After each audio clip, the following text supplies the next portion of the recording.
Hello, my name is Tyler. I was walking past the mental hospital the other day when I heard a group of the inmates shouting, 13, 13, 13. I wondered what this was about, so I stuck my head through the fence when one of the idiots poked me in the eye, and they all started shouting, 14, 14, 14. I found this joke posted on September 5th, 2021 by Abhishek Chowdhury. It is the given nature of man to be curious, even about things of which it is not their concern. I myself have been slapped on the wrist many times by my sister or fellow classmates for getting involved in things that were none of my concern. Curiosity is a difficult instinct for man to quell, but we must remember that curiosity killed the cat and can lead to very potentially dangerous things for us if we get too involved. In order to illustrate my point, I will be looking at two stories. One, The Seagull and the Kite, an Aesop's fable, and an incident from my own life. We will begin with The Seagull and the Kite. The fable The Seagull and the Kite, which I found on aesopsfables.com, August 29th, 2021, tells the story of a seagull who dove into the ocean and ate a fish. However, the fish turned out to be too big for its stomach. So as it lay dying, a kite, a kind of bird, came over and informed the seagull that it had no business going into the ocean, being an air creature, in the first place.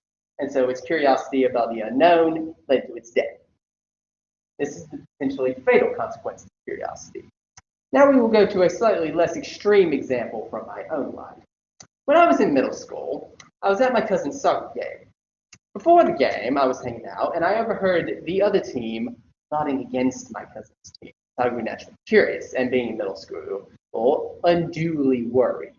I unfortunately was not able to reach my cousin before the game, so I started to make vague references that something was amiss to the parents in the crowd, probably needlessly worrying them. Thankfully, my father took me aside, informed me that I was worrying the parents for no reason, and I was forced to sit out the rest of the game by myself at a rather bad vantage point for viewing the game, in order to think about what I had done.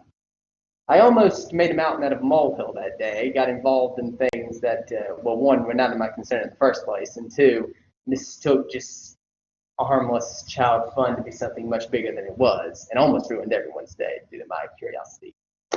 With these two stories, I have illustrated an extreme example of curiosity and one more applicable to everyday life. Whether it's going to a place you do not belong or getting involved in something that is none of your concern, curiosity can hurt you and those that are involved or you make involved. Remember, if you try to stick your nose where it does not belong, it could be your eye that pays the price. Thank you.